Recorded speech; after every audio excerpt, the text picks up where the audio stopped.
The Sony ZV-E1 is, in my opinion, and the opinion of many others, the best full-frame camera under $2,000. It is basically an FX3 camera for half the price. But the price difference is there for a reason. The same reason why up until now the ZV-E1 was unusable for sports, which is poor heat management. But since now that issue can easily be fixed by a $30 accessory, in this video, I'm gonna tell you how you can safely use the Sony ZV-E1 for sports and show you firsthand how good this camera actually is.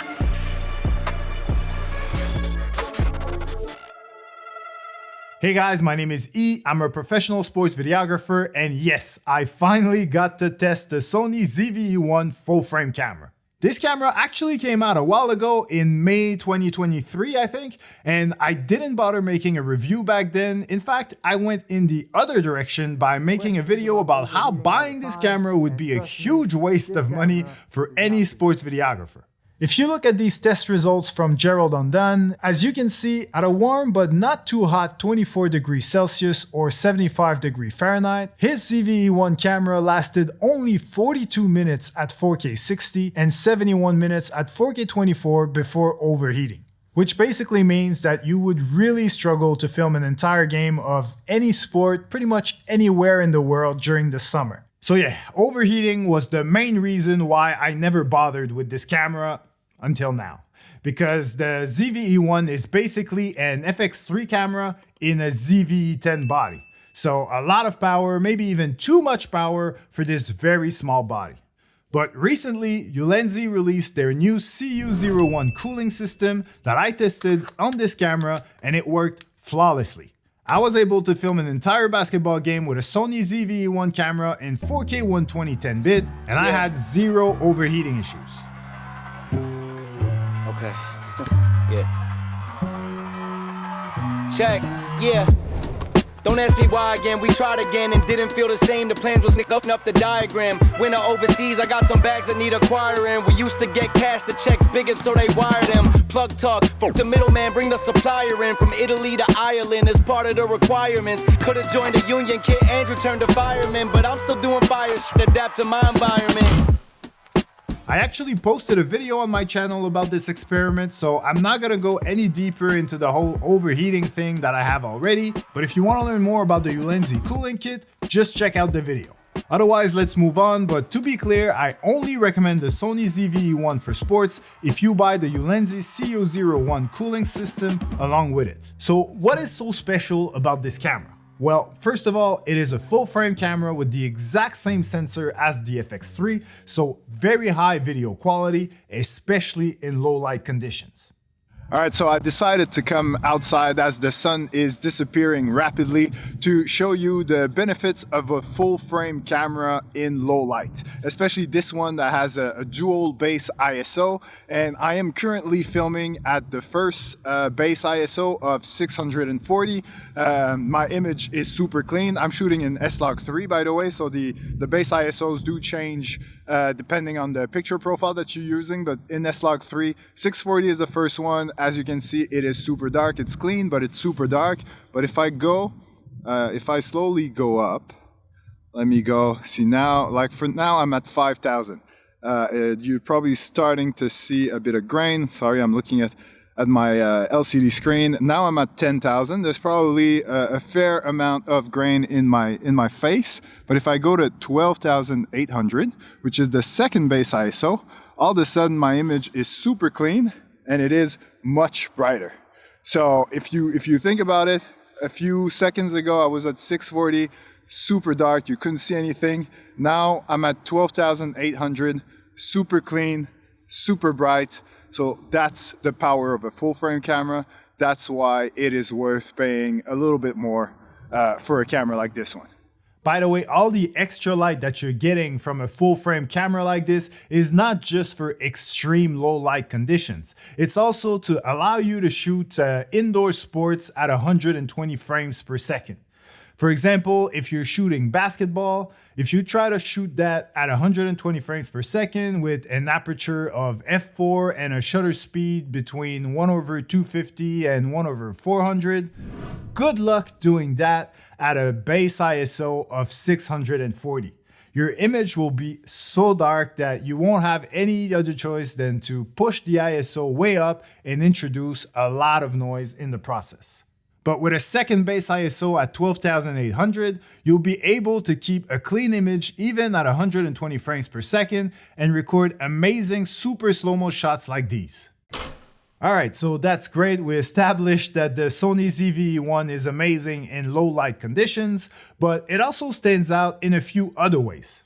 It has extra features on its LCD screen that you don't get on a Sony FX3. It also has better autofocus than the FX3 with AI capabilities that allow the ZV-E1 to follow animals, birds, insects, and even cars, which I assume is a game changer for all the racing videographers watching this video.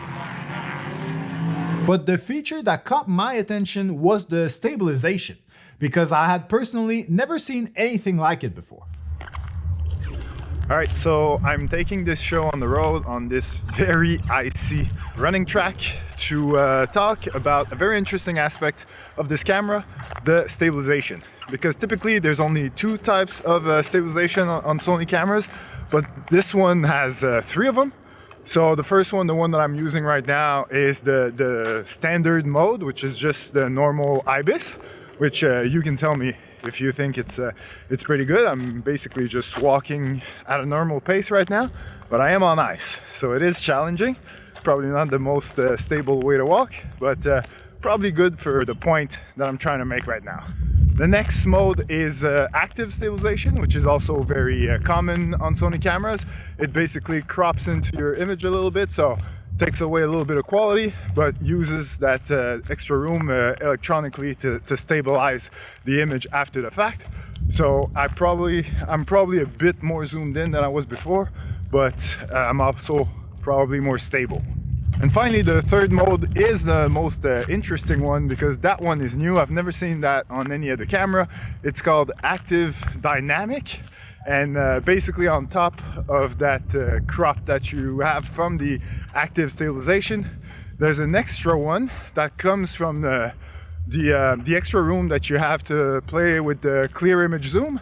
Usually, you know, like you can use the zoom rocker to zoom in even if you're at the full capacity of your lens, because it just basically zooms in on the sensor.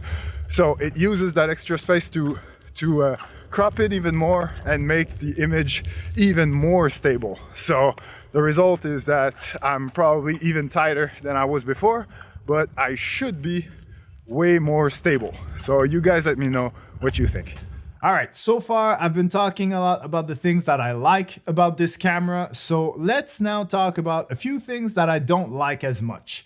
And this is probably a good time to remind you that, as usual, Sony did lend me this camera for free, but no money exchanged hands. I returned it once I was done with my tests, and Sony did not get to see or approve any of the content in this video before it came out. So what I don't like is that the ZV-E1 body is very small. Almost as small as the ZV-E10s. I also don't like that, just like the ZV-E10, it only has one SD card slot and a micro HDMI output instead of a full-size one. But the good news is that it uses much better batteries. The same batteries as the ZV-E10 Mark II, the FX3, and a few other Sony cameras, which comes in handy when filming in 4K 120 because it is very demanding power-wise. And speaking of 4K 120, the Sony ZV-E1 doesn't have it installed by default, but if you go on the Sony website, you'll find a free firmware update that will allow you to install it very easily. I personally did it in less than 5 minutes. So now that my camera is ready to go, let's go shoot some hockey with it so that you guys have a chance to look at the image quality and form your own opinions about it before I come back with my final thoughts about the Sony ZV-E1.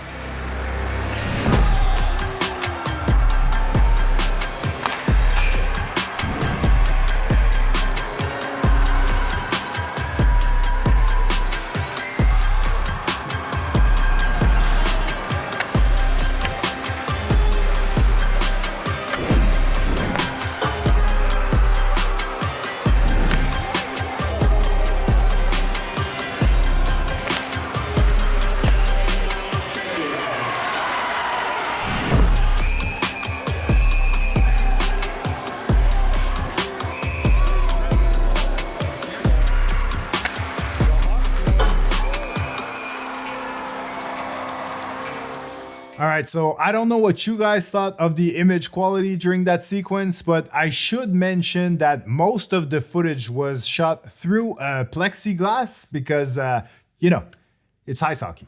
In retrospect, it was probably not the best idea to film hockey for this video now that I think about it, because it definitely affected the image quality, particularly the sharpness. But as I mentioned before, the image quality on this camera is exactly the same as an FX3, so very high quality in my humble opinion. But the question remains, is this camera worth it for sports videographers? Well, I know I've made this comparison a lot throughout this video, but if you would like to own an FX3 but you don't have the money for it, the Sony ZV-E1 is definitely for you. You won't get the XLR audio inputs of the FX3, you won't get the internal fan, the full-size HDMI, or the second SD card slot, but you will get the same video quality plus a few extra features for $1,900 instead of $3,700. Actually, this is not exactly true, because this is me from the future, by the way, editing this video that you're watching right now, because everything was shot several weeks ago before Christmas, and I'm editing it now and fact-checking everything and realizing that when the camera was at $1,900, it was actually on sale at the time, and I didn't realize, or I didn't pay enough attention to make the connection. So now on January 16th, 2025, it's actually at the regular price of $2,200.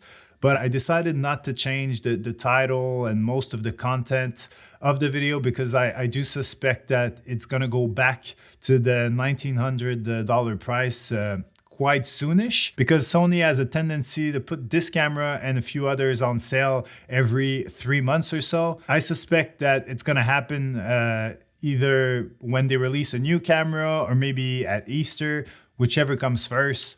So yeah, definitely stay on the lookout for this camera at $1,900. But even right now, if you feel that a full-frame camera could really take your sports videography to the next level, at $2,200, I still believe that the Sony ZV-E1 is a great investment, as long as you pair it, of course, with a Ulanzi CU01 cooling system. So I've put a link to both the camera and the cooling kit in the description if you're interested. Otherwise, thank you for watching, and make sure to subscribe if you'd like to enjoy more sports videography gear reviews like this one in the future.